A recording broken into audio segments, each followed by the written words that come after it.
And welcome to the Homelab Show, episode 107, the Ansible Semaphore Modern UI for Ansible. I thought this was a neat topic that Jay picked. And how you doing, Jay? I'm doing really good, other than being like really hot. So if I start sweating, the heat index, I think tomorrow alone is going to be 104. I don't know Ooh, about today. So that plus a bunch of home lab equipment in my studio equals probably 3 or 4 showers today. How are you? yeah. Oh It's the man. heat wave. It was our other friends of the channel, such as our friends Radal and some of those guys because they're in Texas, and a few of us. A few of them over in Oregon, they've also had a heat wave. So I guess it's our turn here in Michigan. Me and Jay are on this side of the world here. We're relatively close to each other in Michigan. So Yeah, we're gonna have severe weather potentially for the next 5 days, or the yeah, possibility of it, or I don't know how big, but yeah, fun times. fun times for sure. But let's jump into the topic here. But I want to mention something before we jump into it, and that's our sponsor for today.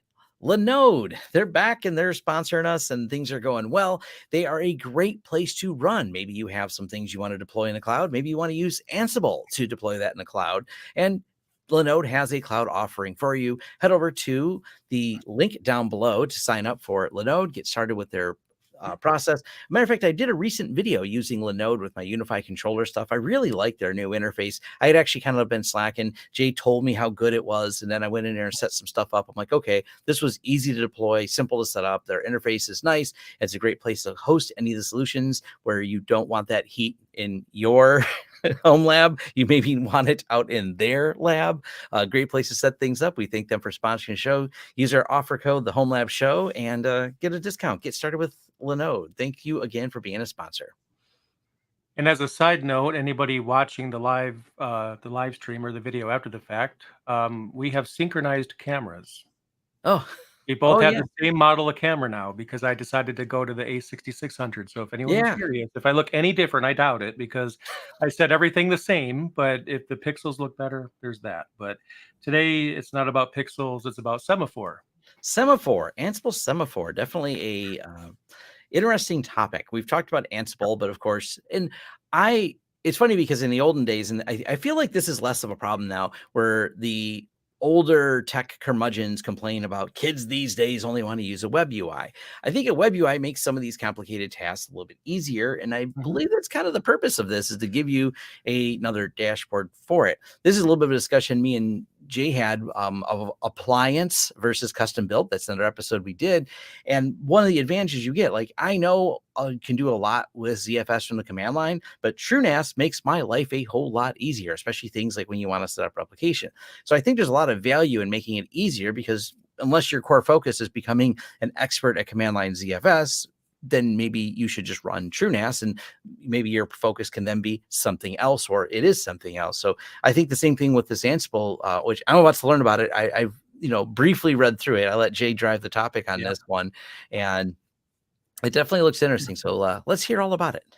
So the first thing I want to mention is the existence of AWX and Ansible Tower because there's a lineage, not really a lineage because this isn't really this built the same way, but it serves the same goal. So Ansible Tower is like your Ansible GUI, and I think this is something that Ansible fans are well aware of. But it was very complicated to set up. The AWX is the open source version, so it's the same thing. I mean, it's a little bit more complicated than that, but essentially AWX/Tower gives you that GUI layer. But it's always just been a pain to set up, and I've done it a few times, and I've ran AWX for a while.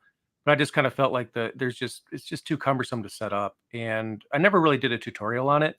But when I was looking at Semaphore, I was thinking that it was going to, serve the same purpose, and I was right more than I thought because even the sections, it's not exactly the same as AWX, but you could tell that there's carryover. Like maybe some of the tabs are titled the same, or some of the sections and features are the same.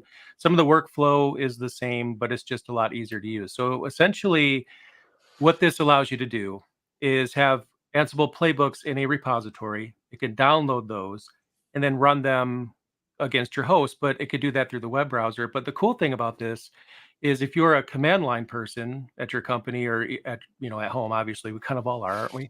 But if you're using it, you like the command line, that's fine. But if you have somebody that you're working with that might not be as advanced as you, they can also use the same playbooks, but through the web browser. But if someone doesn't want to do that, they could just still use it through the command line. Just, pull down the playbooks and run them manually.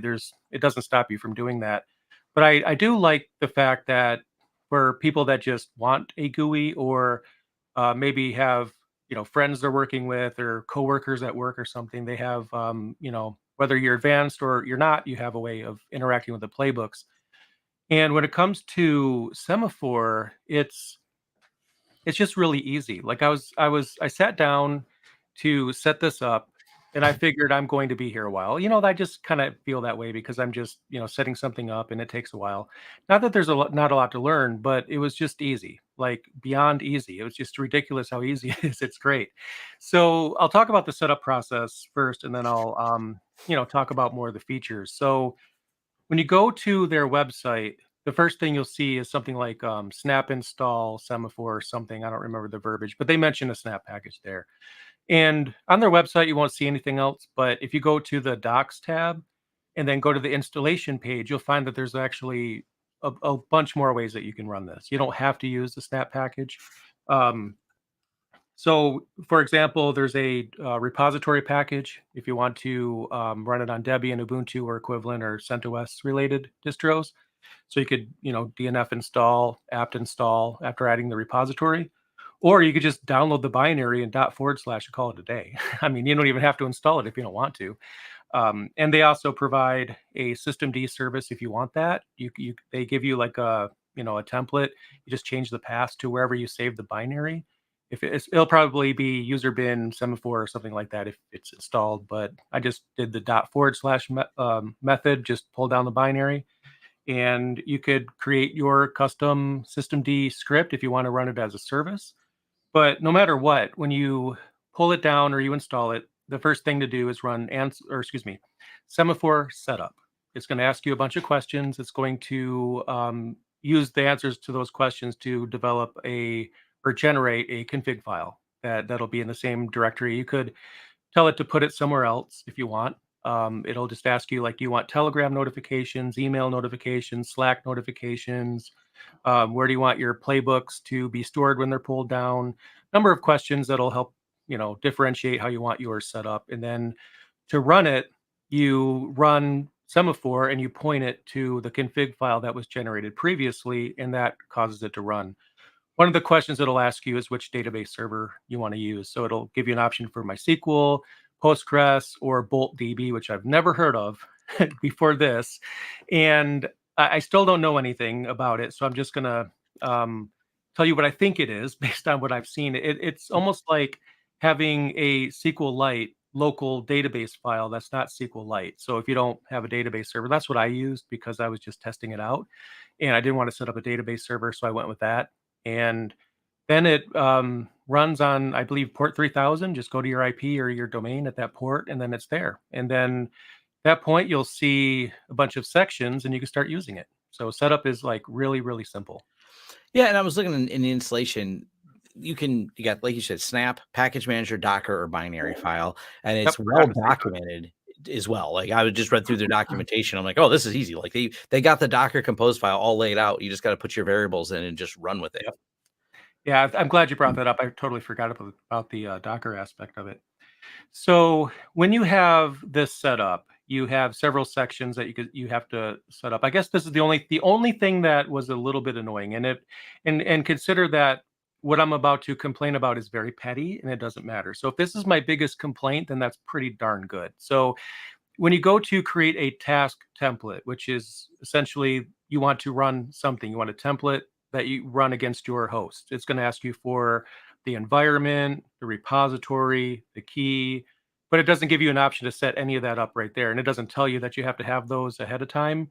So I found myself going through filling out the sections, and I try to continue. Oh, I don't have this. So I have to close out of this, go back, create the thing that it wants, and then until I have enough to make it happy. But each thing is very super simple. The one thing I had to look up was when you create an environment, you have to create JSON. But I just wanted an empty environment. I didn't really care. I just created an environment called production because you can have different environments. So if you put just an empty pair of curly braces in the JSON field, it takes it and it's fine. You don't have to use JSON, but they do make you put those brackets in there at least. They won't let you continue without something in there, and a space won't work. I tried it. Um, just figured why not. But the documentation is very clear. They say just put curly braces in there. That's like the one thing I had to look up. Other than that, I mean, it's pretty self-explanatory because you could create a key, for example, an SSH key, deploy keys for your Git repository or what have you. You could enter in the vault password if you use encryption.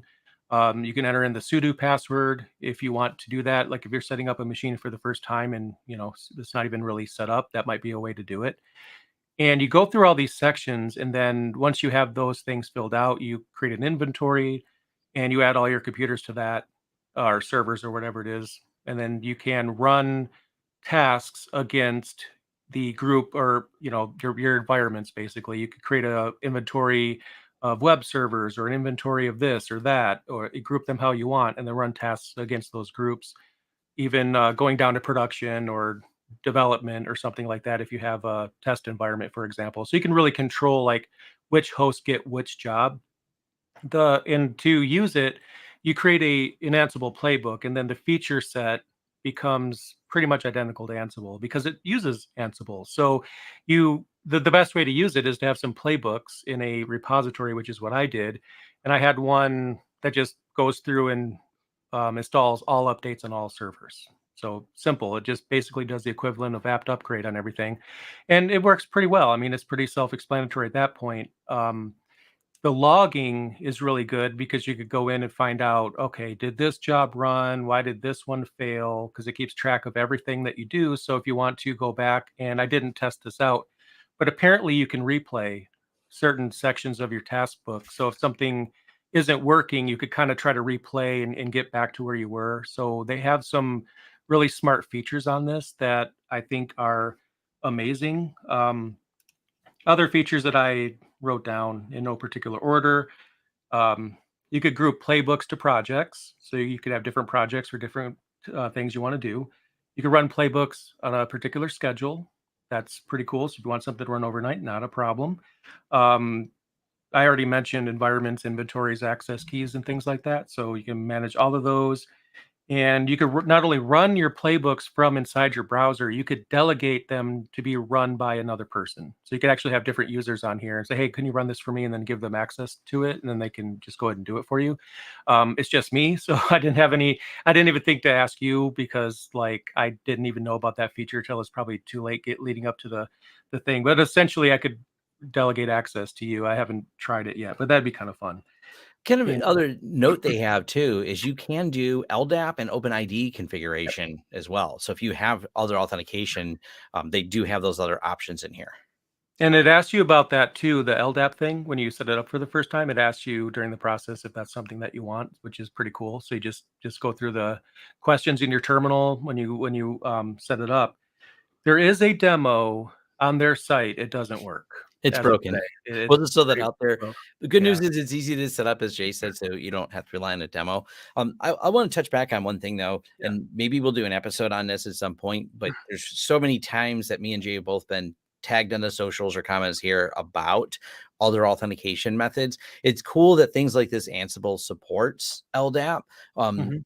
But I'm still not sure if there's enough demand for us to do a video on it because it's usually just your Homelab tools that end up supporting this. It's not usually your other things that you can do the authentication with on here. I Right. know there's usually a question that comes up immediately of mentioning like LDAP, like, hey, you should do a video on how you can replace Active Directory with LDAP or OpenID Connect. And it usually comes down to the compatibility of all the different software not having tie-ins for all those things, which challenges us more. It's not the Yeah. tool that doesn't work, it's the integration doesn't exist for enough things. Usually it's a handful of things. But I'm happy to see like this tool having that level of integration, because if you're a Linux only shop and you're looking for some automation tools to build into your pipeline, having something where you go, why would I want an AD server in my Linux pipeline? That might make sense when you have an on-prem LDAP system that controls your authentication for your users and things like that. On my end, and this is one of the reasons why I don't get into it much, is I use Ansible for creating all my user accounts. So I never really had a need for LDAP because that's something that Ansible makes sure if I want a user account on all of my systems, it's very easy to do that. And LDAP just seemed like overkill. I think for a lot of people, they might be coming from a standpoint where they're at work and they have to learn it for work, or there might be overlap. So in those situations, even though LDAP is overkill for a home lab, it's often for the people that want to learn it that that's the value to them, is that they get a chance to see how this is interacting with other things. But as you said, I mean, there's often nuances, especially with Active Directory being LDAP plus, because you have, LDAP compatible directories, but then you also have additional things they add, and some of the appliances that you use will be hooking into some of those Microsoft isms, for example, and the absence of those kind of confuses it. And it's like, I don't know what to do because this field isn't there. So it's always a messy type of thing. But I think at some point, that's something we can look at, because there's, I forgot Fedora's version of this, and there's a couple others that have come that are trying to make this easy for people. But for me, I just use Ansible for creating user accounts, because Ansible's doing everything else anyway. So having it do that one more thing, and it's all central in that one location for everything I do. So there could be value in that if you don't have a learning reason for LDAP, in Well, my opinion. and just quickly on this topic, because it's kind of related, because you could be using Ansible to do this. Ansible for managing users. Do you have it managing their passwords upon deployment? Yep. Yep. And I change my passwords regularly. So if I submit the password change, it gets applied to everything. And the same with SSH keys. I could literally just add an SSH key, remove the previous one, and that'll be done. And Make I sure it's haven't done in that order. exact. Well, it doesn't actually matter for mine, because Oh, because mine they're doesn't use pulling. SSH for Yeah, the actual configuration, which it's using Ansible pull. So all the machines right. are pulling down Git and running it against themselves. So even if my password was flat out deleted on everything It and would my read. key was deleted, it's just gonna go and recreate it for me. But and I'm glad you brought that up too, because that reminds me, that is something that so far I don't think Semaphore is going to be a good fit for, because if the machines are running it localhost via Ansible pull, then all the logging and everything happens on those machines, Right. unless you have like some sort of a callback plugin that's going to like forward the logging over to Semaphore, which those types of things do exist.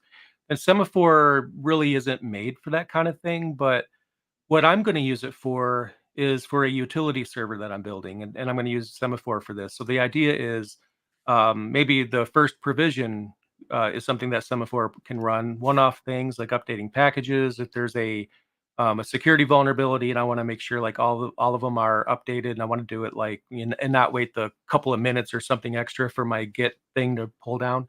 I could do it through this as well for a one-off change. And security vulnerabilities, you could argue, wouldn't be a good thing to add to version control, because these change constantly. So if you're chasing vulnerability fixes and config management, I mean, that's pretty much all you're going to do. But if it needs to be a one-off run against all of your machines, then Semaphore might even be a better choice for that. But I think if you're running Ansible in its traditional way, then Semaphore is especially going to be a useful utility, I would say. And someone's asking, is Ansible similar to Puppet for configuration, or is it more like a Terraform deployment? Neither. Terraform is, I mean, you could use Terraform for some config management, but Terraform has, provisioners where you can, tell it to build a server and then pass control, or actually not pass Right. control, but run something from a provisioner, which could be Ansible or Puppet. Puppet is going to be a more of an agent server kind of relationship, which essentially is what you're creating with Ansible pull, because technically Ansible becomes an agent at that point, downloading a Git repository. It's a lot simpler. But Puppet, if I remember correctly, I don't know if that's still the case. I thought it used Ruby as its syntax I language. think so. Puppet, though, it seems to be falling out of popularity. Like, it was years ago, it was very popular. We actually have a client we manage now, not since the merger. That's just what we manage for them, because that's what they have for their infrastructure. But it's one of those, once you've built it all on this, no one's really pushing to say, hey, let's spend the time rebuilding this all as Ansible. But Right. most modern systems and newer companies I've run into or done consulting is always Ansible. I think if you were starting, greenfield, you're going, what am I going to use today? Puppet is not bad, but I think it's better. There's been some security problems with Puppet because of the client server, and it's just older. So people have been finding some problems with it. Ansible has such a different structure and such a massive, it ramped up fast in terms of community support. And that once you have a project that big and it has a lot of people using it, as in very large enterprise players, you get a lot of security auditing and a lot of eyes really on it. So I think that's why it's been, I think at one point in time it was the most starred, and it might still be one of the most starred GitHub projects out there. So it's definitely a magnitude more in popularity over Puppet right now. I actually went from Puppet to Chef to Ansible. That was my order.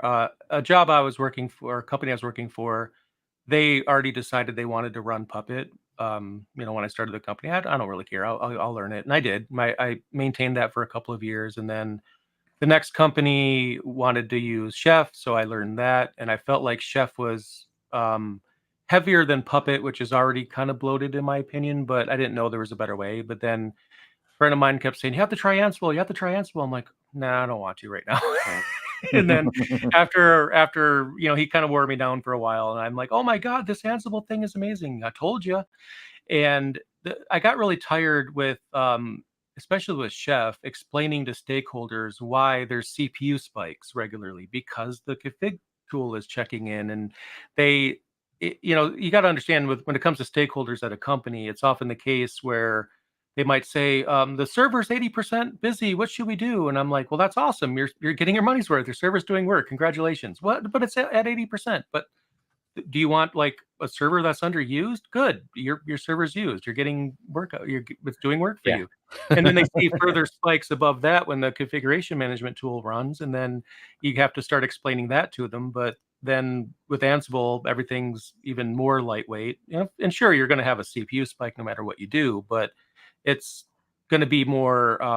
It's just more flexible and it's easier to understand. And I think to me, that's why Ansible is really taking off or has already taken off a long time ago, because it's showing people that you don't have to have this super, bloated and just heavy utility to manage things. It's complicated to set up, and the syntax could be complicated for somebody who doesn't really care about scripting. But then Ansible shows everyone, no, it doesn't have to be that complicated. You could have all those things, but with a smaller footprint.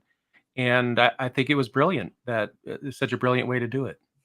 Yeah, it's pretty much, and I started with Ansible, and I'm by far not great at it, but I never tried the other tools, but I found it relatively intuitive and said, oh, okay, this makes sense. This is your fleet, this is your playbooks, and this is the stuff just put these IP addresses here, throw these commands in here. The building blocks from the basic to building it to a more complicated system where I found them relatively easy. One of the reasons why I stopped using Puppet, and this was a long time ago, so no hard feelings, against them now, because I don't know if this is still the case, but I forgot which version of Debian it was. The company I was working for, they're all in on Debian, so that's what we were using, and we were ready to move it to the next release because we've already tested it and it worked out just fine.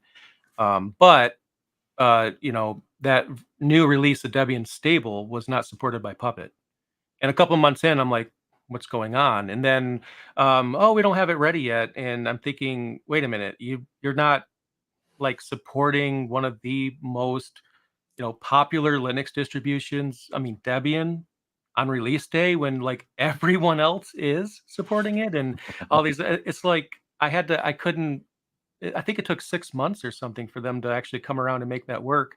And I'm sitting there like, no, I can't forgive that. Like if you can't work within a reasonable amount of time, I mean, there's literally Debian testing to test it against leading up to the release. And I just felt that was negligent and I stopped using it. And I was using Puppet at home while I was using Chef at work. That was not confusing at all. So two different hats I was wearing there. But then Ansible, it's just came to the conclusion that's what I'm going to use going forward. And then, tools like Semaphore, I feel like gives someone that ease of use. Not that it's hard to use, it's not. But if you want a browser equivalent just for one off, oh, I'm going to click a button and make a thing happen. And in a pinch, then Semaphore is great for that, even if you are a command line person. Either way, I think it's a great way to get started. And it's super easy to set up. It's written in Go. It's a very fast interface. It's supposed to work good on mobile phones. I haven't tried that, but it's super fast in the browser, so I don't see why not. And something I've noted in the documentation for Semaphore is in their key store, they don't have support if your SSH key requires a password. What's your workaround for that? Or do you set up a limited SSH key in Semaphore to manage those machines? And that is a way of getting around the password. Limited, but that's more of an I think that's more of an Ansible thing because I know you Yeah, can I set think it's an a Ansible secret. problem. Yeah, I think there's secret managers and things and ways to, do this, and I've seen people do it. You have to kinda architect that. It's not gonna facilitate as well built in, but, again, people have done it. It's just, if you think about Semaphore is on the top layer, your Ansible scripts or playbooks have to work by themselves before you could put them in there. So that's also one of those things you have to kind of solve beforehand. Semaphore is just receiving an already working or known working repository with playbooks. So that is one of those things. And there's going to be nuances with Ansible like that because most of the time it's using SSH, and if you're using Semaphore, you're using SSH. So I would not use your primary key on there. I would Create a secondary one. Oh, yeah, that plus consider creating a dedicated user, a system user or something that has permission to the things you want to manage, and then have the SSH connection connect as that user so that's limited to what it can do. So if you're just going to do apt install and that's all it does, then you could just give it the sudo access to the apt utility or whatever else.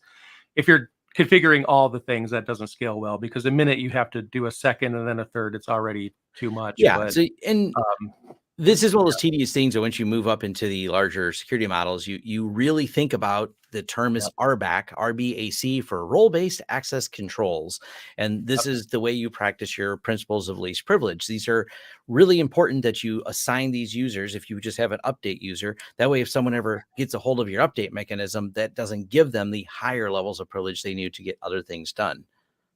One workaround is to use Ansible Vault. I mean, it's not going to, I mean, it encrypts, which is great, but if there's anything, you should already be using this for secrets anyway. Nothing should be in clear text. If something has to be in the repository, you shouldn't have it in the repository, but at least encrypt it. And with the Ansible Vault, you can encrypt other things that would surprise you, like the inventory file. It's You can even encrypt the inventory file. So if someone pulls down your repository and they try to figure out what machines you manage, they don't know because it's all garbled. And it's surprising how much of Ansible you can actually. I think there's pretty much everything you can encrypt. It's crazy. So you can game that a little bit by first making the repository private and accessible only via deploy key, and then on top of that, encrypt everything that's potentially secretive, and that could certainly help with that. But you're right. That's one of the things you have to configure and architect, and these are growing pains of anyone in Ansible. Oh, well, how do I do that? I've been using a passphrase for a while. What do I do now? And then you work through those things, and I think that also teaches you deployment etiquette and how to manage servers because you have to work through real problems you're going to also work through in the real world as well. So I think I like that fact of it.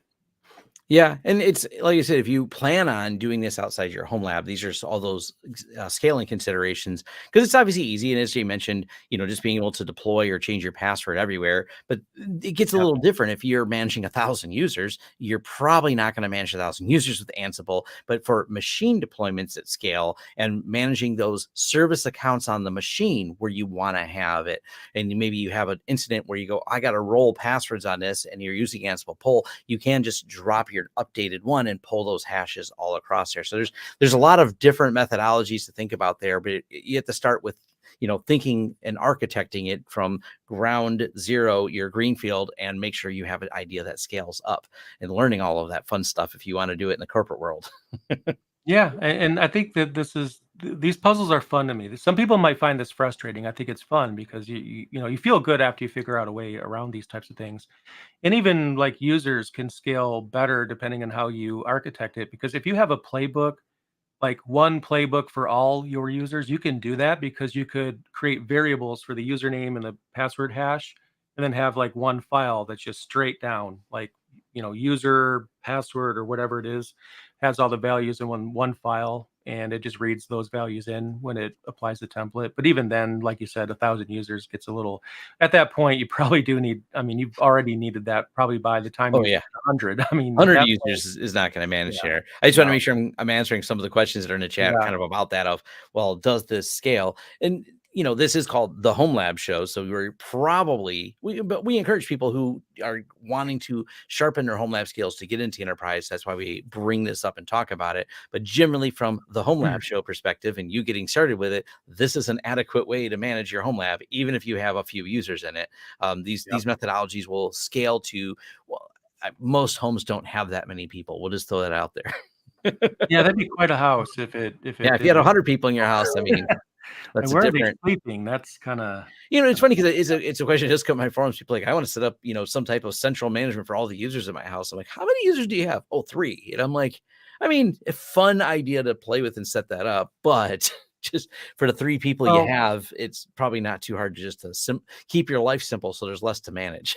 I think I don't know if I doubt I know this is not always the case, but sometimes I feel like spouse approval drives this because Yes.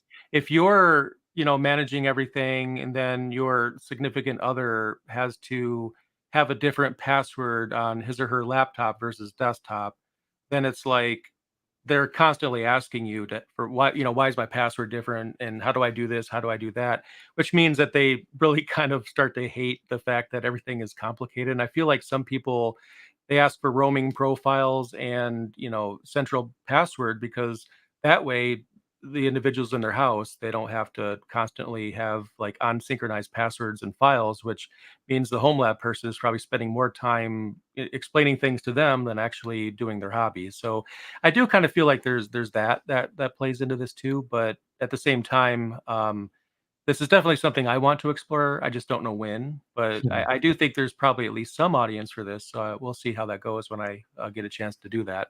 Yeah. All But right. yeah, check out Ansible Semaphore. It's awesome. It's easy. Our friend Christian Lempa from I'm That sorry, I'm digital blanking life. on the name of his channel again. It's really amazing. Yeah. Isn't it My Digital Life? I think it My is. Digital Life, or that I think it's That Digital Life, but Yeah. his channel title also says Christian Lempa, and we've linked his video down in the description. He's awesome. He's a really good presenter, Yep. and he does a great video on this particular topic. So we thought Yep. we'd link to that. So that way you have someone you can watch for if we got you excited about it, and people go, but Tom, I want the visual, not the podcast. Right. Well, I put it in the show notes for you. It's not hard if you look up Ansel Semaphore. I don't even think you got it. I think when I typed it in, it came up with his video on top. I believe he's the only one who's done a video on it. So Yeah, he has some great content. So watch the video, give it a like, give it a subscribe. Blah, I can't talk. Give it a subscribe and show some support because he puts a lot of work into that. And I'm not sure if I'm going to cover it myself at any point. I probably will, but right now that's the video to watch. So yep. All right. Well, thank you for joining us. Always love hearing from you. Feedback at thehomelab.show is how you get a hold of us. We have some feedback episodes coming. So we have a couple things. Tom was going to rant on one of them. I said, no, I'm going to save this. It was a security yeah, rant.